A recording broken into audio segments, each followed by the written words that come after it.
Hello, ITBet aspirants. So, how are you all? I think you are doing well and you are busy in your preparation for your ITMAT exam. So, my name is Shivam Sharma and I am here to help you throughout your ITMAT journey. तो मैं यहाँ पे आपको help करूंगा support करूंगा आपकी आईटीमैट journey के लिए and you are watching the official YouTube channel that is I am aspirants. तो आज से हम लोग इस वीडियो को स्टार्ट कर रहे हैं, सीरीज को स्टार्ट कर रहे हैं जिसमें मैं डेली वीडियो लेकर आऊंगा, डेली क्लासेस लेकर आऊंगा जिसमें मैं आप लोगों के लिए जबरदस्त तरीके से पीवाईक्यूज हम लोग सॉल्व करेंगे।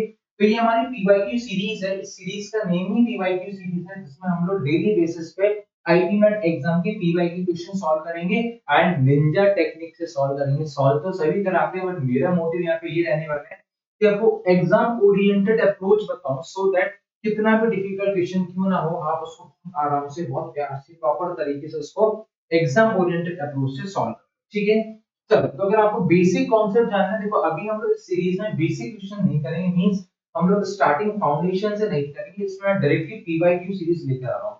अगर आपको बेसिक्स क्वेश्चन सॉल्व करना है, मींस आपको फाउंडेशन पढ़ना है, तो मेरा एक और YouTube channel that is career at Shivam, वहां पे जाके आप उसकी फाउंडेशन क्लासेस ले सकते हैं जिसमें मैं बेसिक्स यहां पे सारी क्लासेस दे रहा हूं। बट आई एम एस्पिरेंट इस YouTube चैनल पे हम लोग डायरेक्टली पीवाईक्यू सीरीज स्टार्ट करते हैं। चलो तो एक बार स्टार्ट करते हैं, जल्दी से जल्दी चैनल को शेयर कर दीजिए, सब्सक्राइब कर दीजिए एंड जितनी ज्यादा आप शेयर करेंगे, सब्सक्राइब करेंगे, वीडियो को लाइक करेंगे, उतना मुझे मोटिवेशन मिलेगा और मोटिवेशन मिलेगा तो डेली बेसिस पर जबरदस्त तरीके से क्लासेस में आपके लिए लाते रहूंगा। चलो स्टार्ट। सो ये 2019 के मैंने क्वेश्चंस लिए, जो आपको आज की क्लास में जो क्वेश्चंस दिखने वाले हैं वो 2019 के क्वेश्चन है। ठीक है, तो 2019 की मैंने क्वेश्चंस लिए हैं, तो स्टार्ट करते हैं फर्स्ट क्वेश्चन से। तो फर्स्ट क्वेश्चन आपके सामने स्क्रीन पे है, ये आईटी मैट इंदौर का 2019 का ये क्वेश्चन है, पीवाईक्यू 2019 है। सो क्वेश्चन इज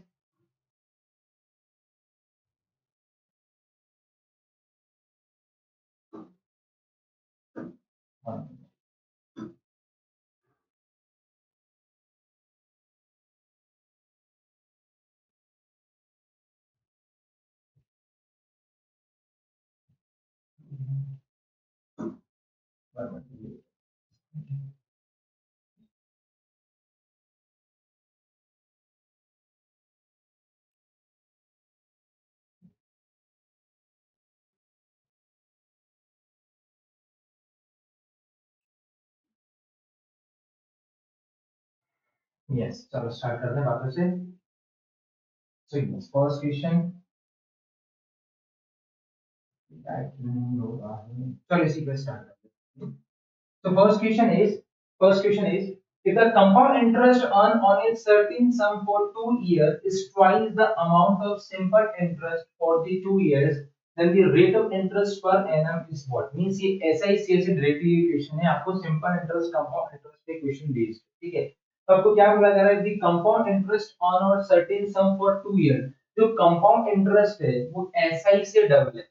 तो हम लोग उसको मैं फ्लो चार्ट से सॉल्व करता हूं। जब आप इनसे एक बार ऐसा ही सीआई का पढ़ लेंगे ना, आपको जबरदस्त तरीके से मजा आ जाएगा, बिकॉज़ जिस तरीके से मैं ऐसा ही सीआई पढ़ाता हूं वो मेथड आपको किसी बुक में और किसी भी यूट्यूब चैनल पे कहीं और नहीं मिलेगा।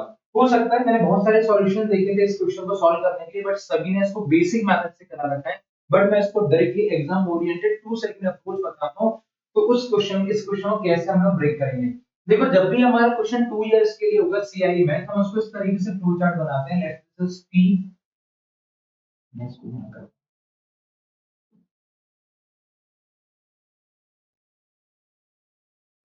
P for principal, flow chart draw कर रहा हूँ। This is for first year, this is for second year. मैं इसको ब्रेक करता हूँ, this is A, this is A and this is B. अब ये बेसिक से हम लोग स्टार्टिंग से पढ़ेंगे तो सारी चीजें आपको समझ में आएगा कि ए बी क्या दिया है। बट अगर ये 2 इयर्स का क्वेश्चन है तो ये जो फर्स्ट मैंने ड्रॉ किया यहाँ पे बनाई, जो फर्स्ट रिप्रेजेंट करेगा फर्स्ट ईयर के लिए और ये सेकंड रिप्रेजेंट करेगा सेकंड ईयर के लिए। ठीक है, बहुत ध्यान से कॉन्सेप्ट समझना। तो this is for first year and this is for second year.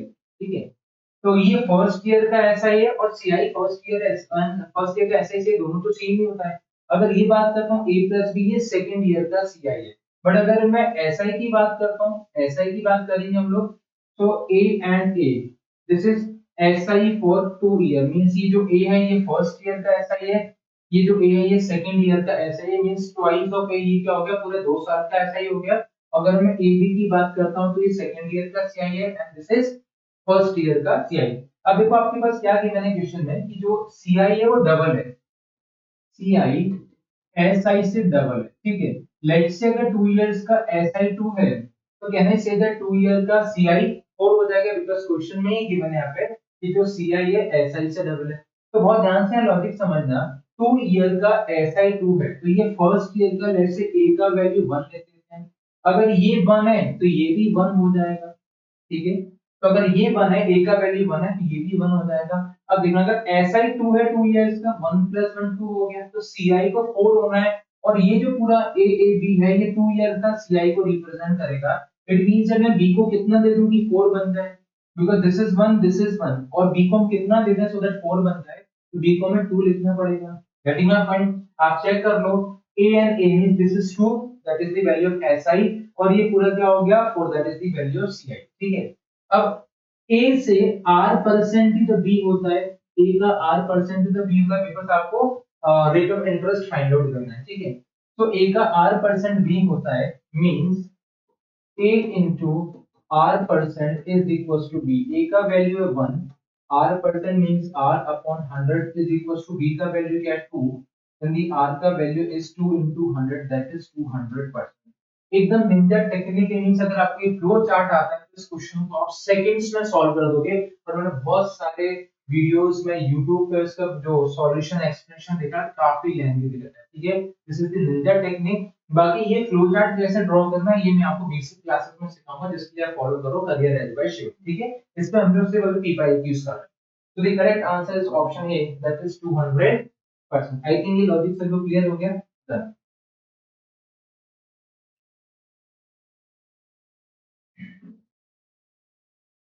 Next is the maximum value of the natural number n for which 21 to the power n divides 50 factorial।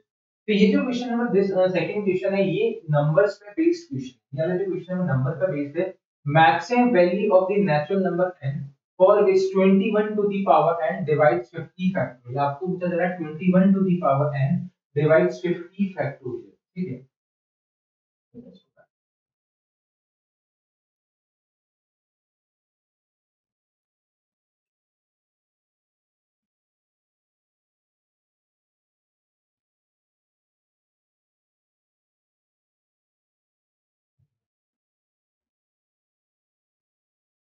So this is question number second. Maximum value of natural number n for which 21 to the power n divides 50 factorial means 21 to the power n। तो n की maximum value क्या होगा? So that it divides 50 factorial, ठीक है। Number पे based question है तो n का मैक्सिमम वैल्यू आपको फाइंड आउट करना है, मींस आपको फैक्टर्स फाइंड आउट करना होगा। कैसे सॉल्व करेंगे? 21 को मैं स्प्लिट कर लेता हूं, this can be written as 3 to the power n into 7 to the power n। Okay, this can be written as 3 to the power n into 7 to the power n।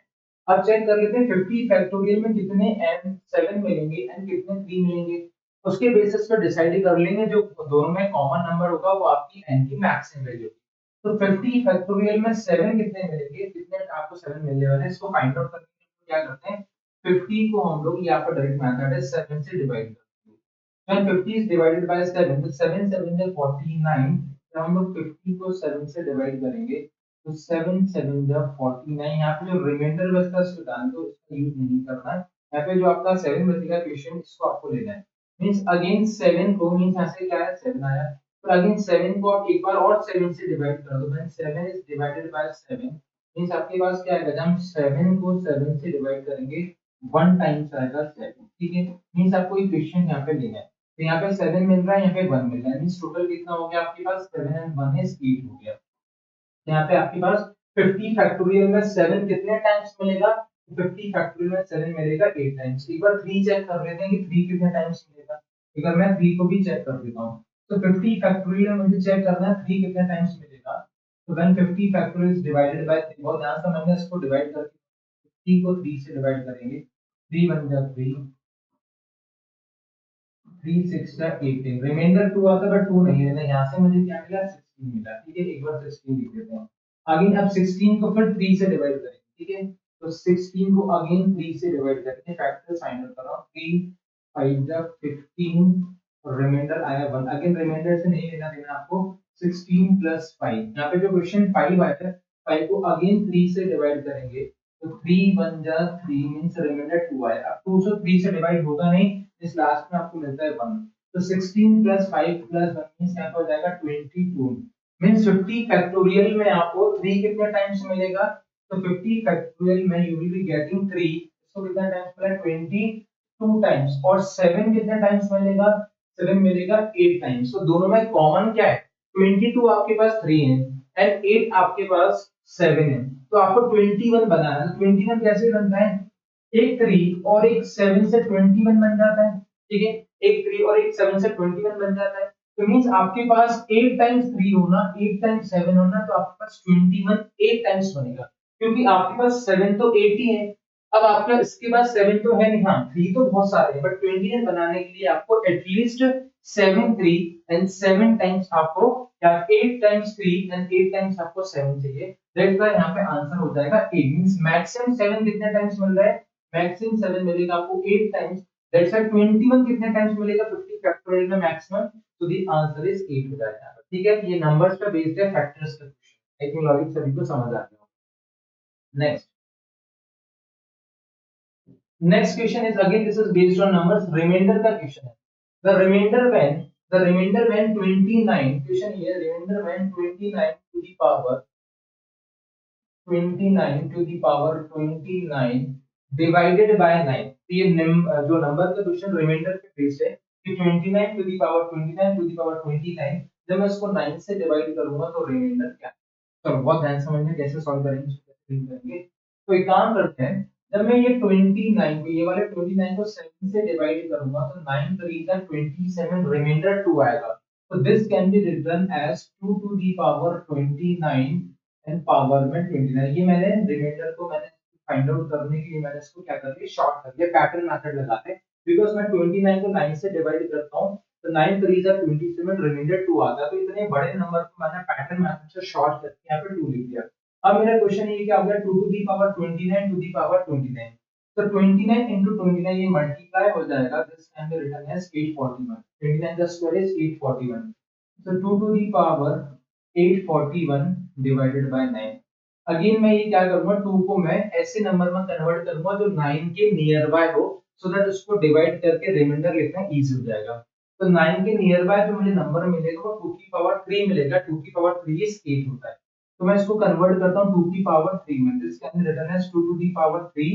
अच्छा, ऊपर 841 है, तो कितने टाइम्स आएगा, 3 2 जा 6, 2 3 7 जा 3 8 जा 24 मींस 280, 280 टाइम्स 840 होता है, 3 into 280 840 होता है, एक और एक्स्ट्रा 2 बचेगा तो उसको एज इट इज लिख लेते हैं अपॉन में 9। ठीक है, समझना कैसे सॉल्व करना।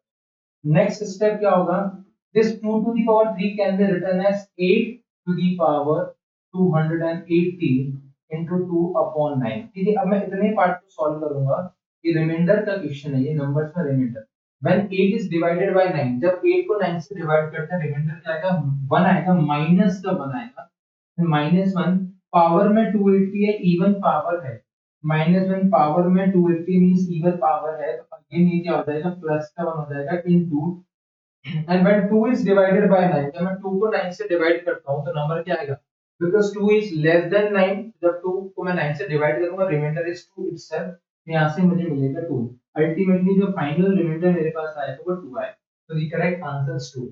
29 to the power 29 to the power 29 when divided by 9, so the correct answer is 2, इसका करेक्ट आंसर हो जाएगा option second, so the correct answer is option second. I think logic से क्लियर हो गया, और ये पीडीएफ भी आपको मिल जाएगा हमारे टेलीग्राम चैनल का, आप ज्वाइन कर लें, डिस्क्रिप्शन बॉक्स में टेलीग्राम चैनल की लिंक आपको दे दूंगा, तो जो भी क्लासेस हम लोग यहाँ पे करेंगे उसका आपको लिंक, उसका जो पीडीएफ है वो आपको टेलीग्राम चैनल पे मिल जाएगा। ठीक है, next next question, next solve करते हैं, next is, so next question है, next is placing which of the following two digits, placing which of the following two digits at the right end of 4530, at the right end of 4530 makes the resultant six digit number divisible by 679। तो ये कह रहे हैं कि 4530 के right में कौन से टू डिजिट्स, 4530 30 के राइट में कौन से 2 डिजिट्स रखना है ऑप्शन में से, so that the resultant 6 digit number है वो 679 तीनों डिजिट से, तीनों नंबर से वो डिविजिबल होता है, ठीक है। अब आपको ध्यान से देखना है कि 6 6 means 6 can be written as 2 into 3, मतलब जो भी नंबर ये 4530 एंड 2 डिजिट्स है वो 6 से डिविजिबल होना चाहिए, मींस 2 एंड 3 से डिविजिबल होना चाहिए, अगेन वो 7 से डिविजिबल होना चाहिए और 9 से डिविजिबल होना चाहिए, ठीक है। तो आइडिया ये है कि अगर वो नंबर 9 से डिविजिबल है तो एक बात कंफर्म है कि वो 3 से भी डिविजिबल होगा, अगर कोई भी नंबर 9 से डिविजिबल है तो कंफर्म है कि वो 3 से भी डिविजिबल होगा। एक बार चेक कर लेते हैं, ऑप्शन पुट करके देखते हैं। लेट्स से हमने फर्स्ट ऑप्शन 96 पुट किया, तो फर्स्ट ऑप्शन में 96 पुट कर रहा हूं और फिर चेक करूंगा, ठीक है। अब चेक कर लेते हैं कि ये 9 से डिविजिबल है क्या, तो 9 का रूल क्या होता है, sum of the digits and divisible by 9 then the whole number is also divisible by 9, ठीक है। So 4 and 5 is 9, 9 and 3 is 12, 12 and 9 is what, 21, 21 and 6 is 27, ठीक है। तो 9 3 is 27, मैं जैसे ही मैं लास्ट 2 डिजिट्स 96 रखता हूं तो ये 9 से डिविजिबल है, और अगर ये 9 से डिविजिबल है तो ये 3 से भी डिविजिबल हो जाएगा, तो 3 से भी डिविजिबल है। अब मुझे चेक करना है 2 से, तो यूनिट डिजिट 6 है, 6 है मींस इवन नंबर है, तो डेफिनेटली ये जो नंबर है वो 2 से भी डिविजिबल होगा। तो ये तो हमें समझ में आ गया कि ये जो नंबर है वो 9 से डिविजिबल है, वो 3 से डिविजिबल है और वो 2 से डिविजिबल है, इन तीनों नंबर से तो डिविजिबल है। बट अब मुझे चेक करना है कि वो 7 से भी डिविजिबल है या नहीं, 7 का भी चेक करना है। तो 7 का डिविजिबिलिटी रूल क्या होता है, बहुत ध्यान से सुनना, बहुत कम लोगों को पता है। 7 का डिविजिबिलिटी रूल क्या कहता है कि जो भी नंबर है अगर आपको चेक करना है कि 7 से डिविजिबल है तो उसके लास्ट डिजिट को आप डबल करके रिमेनिंग नंबर से माइनस कर दो और फिर चेक कर लो। लेट्स से अगर वो गिवन नंबर 7 से डिविजिबल है then the whole number is also divisible by 7। देखो कैसे मैं आपको बताता हूं। फॉर एग्जांपल एक एग्जांपल लेते हैं 423, एक रैंडम कोई भी नंबर ले लिया, मुझे ये चेक करना है कि 7 से डिविजिबल है या नहीं। तो मैं क्या करूंगा, लास्ट डिजिट 3 है, इसका डबल, 3 का डबल इज 6 हो जाएगा। तो 423 में से, ठीक है, 42 में से लास्ट डिजिट 3 है तो बाकी को सेपरेट कर देते हैं, 3 को डबल कर देते हैं, 3 का डबल इज 6, तो 42 में से मैं 6 माइनस, 42 में से जब मैं 6 माइनस करूंगा तो रिमाइंडर कितना बचेगा, दैट इज 36। अब 36 को 7 से डिवाइड करके देख लेते हैं, 36 is not divisible by 7, hence the number 423 is not divisible by 7। तो ये लॉजिक है 7 के डिविजिबिलिटी रूल चेक करने का कॉन्सेप्ट, ठीक है। तो यहाँ पे नंबर आपका है 453096, तो लास्ट डिजिट क्या है, यहाँ पे लास्ट डिजिट है 6, तो जो भी लास्ट डिजिट है इसको हम लोग डबल करके माइनस, तो पहले तो इसको सेपरेट कर लेते हैं, 6 का डबल इज 12, तो 45309 में से मैं 6 का डबल 12 माइनस करता हूं, तो we will get 9 minus 2 is 7, 10 minus 1 is 9, this is 254। ये जो नंबर बना इसको हम लोग 7 से डिवाइड करके देख लेते हैं, अगर ये 7 से डिविजिबल होगा then the whole number is divisible by 7, ठीक है। तो उसको 7 से चेक कर लेते हैं 7 से डिविजिबल है कि नहीं। 7 में से 7, 7 6 या 42, 7 4 जा 28, तो यहाँ पे आएगा 7 4 जा 28, तो मींस आएगा 4, 7 7 जा 49, 7 जा 49, 7 मींस ये जो नंबर है वो 7 से डिविजिबल है। इट मींस दैट 453096 ये भी 7 से डिविजिबल होगा, तो the correct answer is option first ही हो जाएगा। हमने फर्स्ट ऑप्शन से सॉल्व कर रहे हैं, 96 फर्स्ट ऑप्शन रखा और 96 जो है वो 96 रखने का ये जो गिवन नंबर है वो 237 है, सभी डिजिट से सभी नंबर से डिविजिबल है, hence the given number is divisible by the 679, so the correct answer हो जाएगा option 1 4530 and last two digits are 96। I think logic clear होगा। तो 7 का डिविजिबिलिटी रूल यहां से क्लियर हुआ। क्या करना है, 7 के डिविजिबिलिटी रूल में आपको लास्ट डिजिट को सेपरेट कर दो गिवन नंबर से, एंड लास्ट डिजिट को डबल करके गिवन में से माइनस कर दो, एक बार चेक कर दो। अगर गिवन नंबर आपका डिविजिबल है तो जो आपका ओरिजिनल नंबर है वो भी डिविजिबल होगा, ठीक है। नेक्स्ट,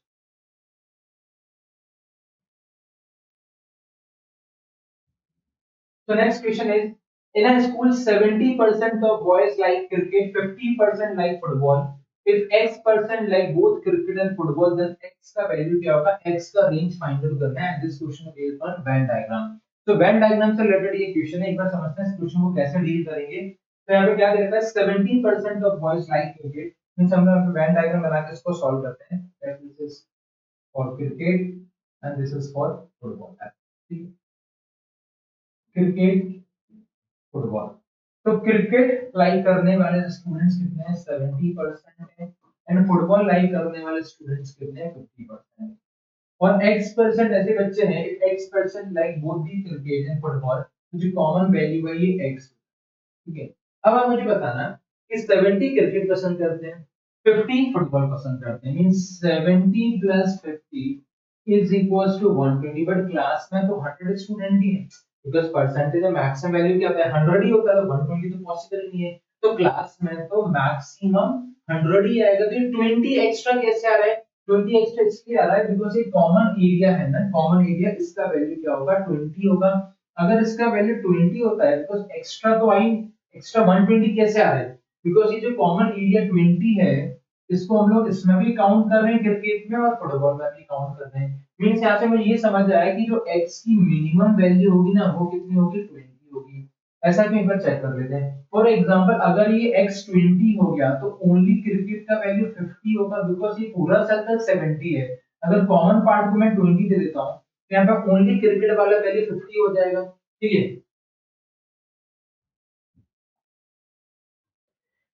नेक्स्ट, अगर मैं ओनली फुटबॉल की बात करता हूं तो कॉमन वैल्यू आपका 20 हो गया, तो ओनली फुटबॉल की वैल्यू क्या हो जाएगी? ओनली फुटबॉल की वैल्यू 30 हो जाएगी। आप चेक कर लो, 50 प्लस 20 प्लस 30 मींस 100 हो गया। अच्छा मुझे ये बताओ, क्या हम लोग कॉमन एरिया की वैल्यू लेस देन 20 ले सकते हैं क्या? मींस 19 ले सकते हैं क्या? एक बार चेक करते हैं। लेट्स से अगर इसका वैल्यू मैं 19 ले लेता हूं, इज दिस पॉसिबल? अगर मैं 19 लेता हूं तो ओनली क्रिकेट का वैल्यू कितना हो जाएगा? ओनली क्रिकेट का वैल्यू हो जाएगा दैट इज 51। ओनली क्रिकेट का वैल्यू क्या आ जाएगा? 51। ओनली फुटबॉल का वैल्यू क्या आ जाएगा? यहाँ पे हो जाएगा 11। एक बार चेक करो। सो 51 प्लस 9 मींस 60 प्लस 10 इज 70 और ये हो जाएगा 20। 70 प्लस 21 कितना हो जाएगा? 91। ये तो 100 नहीं आ रहा, getting my point?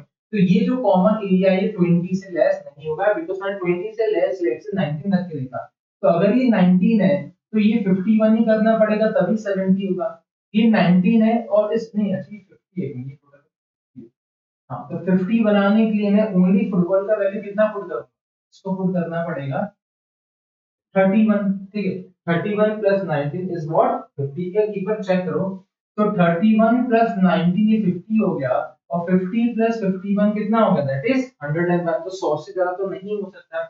It means that यहाँ पे ये समझ आया कि इसका वैल्यू 20 से लेस नहीं होगा। तो x का मिनिमम वैल्यू क्या होगा? x का मिनिमम वैल्यू होगा 20। x का मिनिमम वैल्यू क्या होगा? 20। 20 से लेस नहीं होगा। अब एक बार चेक कर लेते हैं कि x का मैक्सिमम वैल्यू क्या होगा। तो x का मैक्सिमम वैल्यू आपको रखना होगा कि दोनों सर्कल का मिनिमम वैल्यू है। तो दोनों सर्कल का minimum value means cricket football में मिनिमम वैल्यू क्या? 50। तो x का मिनिमम, x का मैक्सिमम वैल्यू क्या आ जाएगा? 50 की बार रख के देखते हैं। अगर मैं x का मैक्सिमम वैल्यू 50 रख देता हूँ, ठीक है, एक बार समझना। अगर x का मैक्सिमम वैल्यू मैं 50 रख देता हूँ, अगर यहाँ पे कॉमन वैल्यू 50 हो गया तो ओनली फुटबॉल वाला पार्ट 0 हो जाएगा, और ये वाला पार्ट कितना हो जाएगा? इधर 50 है और टोटल वैल्यू कितना रखना है हमें? 70 करना है। टोटल वैल्यू 70 करना है, तो ये वैल्यू कितना हो जाएगा? 20 हो जाएगा। मतलब आपसे हमें ये समझ में आया कि x की मैक्सिमम वैल्यू 50 हो सकती है और x की मिनिमम वैल्यू 20 हो सकती है। 20 से कम नहीं कर सकते, 50 से ज्यादा नहीं कर सकते। ठीक है पॉइंट? 50 से ज्यादा वैसे भी नहीं होगी, बिकॉज़ जब ये सर्कल का वैल्यू ही 50 है तो ये वाला पार्ट 50 से ज्यादा तो वैसे भी नहीं होगा। यहाँ से हमें ये समझ में आ गया कि x की मैक्सिमम वैल्यू 50 है। मिनिमम वैल्यू एक बार और समझ लो, एक्स्ट्रा कितना आ रहा है? 120 मींस 100 हो गया, टोटल वैल्यू 120 आ रहा है, तो 20 पार्ट है वो आपका जो मिडिल वाला एरिया हो जाएगा वो 20 हो जाएगा।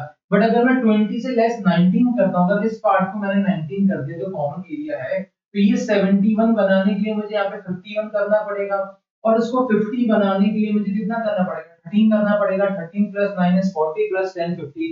बट एक बार चेक करो, 51 प्लस 19 ये कितना हो गया? 70 प्लस 31 ये तो 101 हो गया, तो ये 100 के ऊपर ही निकल गया। इट मीन और 100 से ज्यादा हो नहीं सकता, बिकॉज़ क्लास में मैक्सिमम स्ट्रेंथ कितनी है? 100 है।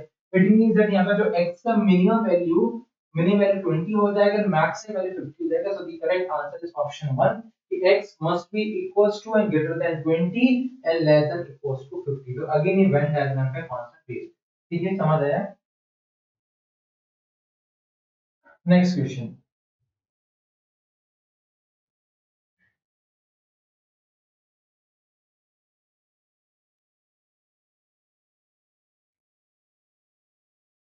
सो नेक्स्ट क्वेश्चन क्या है, in a class of 65 students 40 like cricket, 25 football, 20 like hockey. 10 students like both cricket and football, 8 students like football and hockey, 5 students like all three sports. If all the students like at least one sport, then the number of students who like both cricket and hockey is what? चलो एक बार इसको solve करते हैं, ठीक है। इसको मैंने side कर लिया, सो देन यहाँ पे स्पेस मिल जाएगा। यहाँ पे 3 सर्कल्स ड्रॉ करते हैं, बिकॉज़ यार जो क्वेश्चन है वो वेन डायग्राम में बेस्ड है, एंड यहाँ पे 3 सर्कल्स आपको ड्रॉ करना है। So let's say first one is for cricket, second one is for football, and third one is for hockey. तो ये 3 सर्कल्स हमने तीनों गेम्स के लिए ड्रॉ कर। टोटल स्टूडेंट्स की बात करें क्लास में, टोटल स्टूडेंट्स हैं 65। टोटल स्टूडेंट्स की बात करते हैं, टोटल स्टूडेंट्स का नंबर गिवन है कितना, टोटल स्टूडेंट 65। तो t का वैल्यू है 65। 40 लाइक क्रिकेट, तो क्रिकेट का वैल्यू गिवन है 40, हॉकी का वैल्यू गिवन है, फुटबॉल का गिवन है 25, 25 लाइक फुटबॉल, एंड हॉकी का नंबर गिवन है, हॉकी का कितना हो जाएगा 20, ठीक है। तो 20 लाइक हॉकी, ठीक है डन। अब नेक्स्ट क्या दे रखा है, 10 student like both cricket and football, 10 students like both cricket and football. तो क्रिकेट एंड फुटबॉल मींस ये वाला जो पार्ट है ना, इसका वैल्यू क्या हो जाएगा 10। नेक्स्ट गिवन है 8 students like football and hockey, football and hockey मतलब ये वाला पार्ट है ना, इसका वैल्यू क्या दे रखा है 8 है ना, इसमें ये दोनों पार्ट आ रहा है, 10 पार्ट में ये दोनों आ रहा है, ठीक है। नेक्स्ट क्या गिवन है, 5 student like all three sport, तो ऑल थ्री स्पोर्ट जो सेंटर पार्ट है जो मिडिल में आएगा इसका वैल्यू क्या है 5। ऑल थ्री स्पोर्ट्स मतलब जो ऑल थ्री में आ रहा है सेंटर पार्ट, इसका वैल्यू 5 है। लेट्स से इसका वैल्यू 5 है और ये सम 8 है, कहने से ये वैल्यू 3 हो जाएगा। अतः ये वाला पार्ट 10 है और इसका वैल्यू 5 है, तो ये वाला पार्ट 5 हो जाएगा। देन यहाँ से आप मुझे ओनली फुटबॉल की वैल्यू बता दो। अच्छा फाइंड आउट क्या करना है, फाइंड आउट करना है number of students who like both cricket and hockey. Who like both cricket and hockey means आपको ये वाला पार्ट फाइंड आउट करना जो मैंने ग्रीन पार्ट से मार्क किया है, बोथ क्रिकेट एंड हॉकी, ठीक है। चलो अब आप मुझे ये बताना, ओनली फुटबॉल का वैल्यू कितना हो जाएगा 25, टोटल सर्कल का वैल्यू है 25 में से 5 प्लस 5 10 प्लस 3 13, तो 25 माइनस 13 जैसे हम लोग माइनस करेंगे तो ओनली फुटबॉल का वैल्यू आ जाएगा 12, ठीक है। अब हम हमें फाइंड आउट करना है ये वाला पार्ट जो ग्रीन सर्कल से मार्क किया है, मैंने ग्रीन से मार्क किया है। लेट्स से काम करते हैं, इस वैल्यू को x ले लेते हैं, ठीक है, means only cricket and hockey. तो ये वाला जो पार्ट है इसको मैंने x कंसीडर कर लिया। अगर लेट्स से ये x है तो मुझे बता दो ओनली क्रिकेट का वैल्यू क्या हो जाएगा, मतलब ये वाले पार्ट की वैल्यू क्या आ जाएगी, टोटल सर्कल का एरिया जो वैल्यू 40 है, 40 माइनस 10 माइनस x, मतलब ये वाला पार्ट हो जाएगा 30 माइनस x। सिमिलरली मुझे ओनली हॉकी का वैल्यू बता दो, ओनली हॉकी का वैल्यू क्या आएगा, बिकॉज़ हॉकी का टोटल वैल्यू 20 है, तो ओनली हॉकी का वैल्यू क्या आ जाएगा, इस पूरे सर्कल का वैल्यू 20 है। तो 20 माइनस 8, 5 and 3 8 हो गया, मींस 20 माइनस 8 इज 12, तो ये वाला पार्ट हो जाएगा 12 माइनस, ठीक है। टोटल वैल्यू में गिवन है 65, सभी को ऐड करके 65 से इक्वेट करेंगे और x का वैल्यू आ जाएगा। चलो एक बार देखते हैं हम लोग। तो क्या क्या हमारे पास, ये जो पूरा सर्कल है, ठीक है, इसका वैल्यू 40, तो डायरेक्टली इसको 40 लिख देते हैं। ये पूरा सर्कल मैंने डायरेक्टली ले लिया, ये 40 है, ये क्या आता है 12, 12, ठीक है, plus 3 plus 3 plus 12 minus x, plus 12 minus x, और टोटल वैल्यू आपको गिवन है total 60। So 40 12 plus 3 is what 25 हो जाएगा, 40 प्लस 25 मतलब ये क्या हो गया 40 प्लस 65 प्लस 12। सो x को उधर भेज देते हैं तो 65 इधर आ जाएगा माइनस में, इज इक्वल टू x, ठीक है। 65 से 65 कैंसिल हो गया, तो x का वैल्यू यहाँ पे क्या है 12 आ रहा है, x का वैल्यू 12 आ रहा है, ठीक है। ऑप्शंस क्या है, x का वैल्यू 12 आ रहा है, तो यहाँ से बोला जा रहा है find the number of students who like both cricket and hockey. Both cricket and hockey means आपको ये पूरा सर्कल फाइंड आउट करना है। एक बार सॉल्व करते हैं, कुछ यहाँ पे मिस्टेक है तो क्या देखकर चेक कर लेते हैं, ठीक है। सो अगर इसको ऐड करो, दिस इज 30 माइनस x, ये वाला कितनी कैसे कर लेते हैं, 30 माइनस x हो गया, ये क्या हो गया 5 प्लस 5 मींस ये वाला वैल्यू 10 हो गया, प्लस ये x हो गया, ठीक है, प्लस 12 प्लस 3 ये 15 हो गया, प्लस ये वाला पार्ट कितना होता है 12 माइनस x, सॉल्व कर लेते हैं, ये हो गया 12 माइनस x, ठीक है। और नन ऑफ दीज तो कुछ भी नहीं है, इज इक्वल टू 65 है। x का वैल्यू फाइंड आउट करते हैं, x में ये 5 ऐड करते हैं, सो माइनस x से प्लस x कैंसिल, तो minus x plus x cancel हो गया, ठीक है। तो 30 plus 10 is 40, 40 plus 15 means 55, 55 plus 12 is 67, तो 67 minus 65 is equal to x। हाँ अभी ठीक है, तो कैलकुलेशन मिस्टेक थी, तो x का वैल्यू क्या आ गया 2।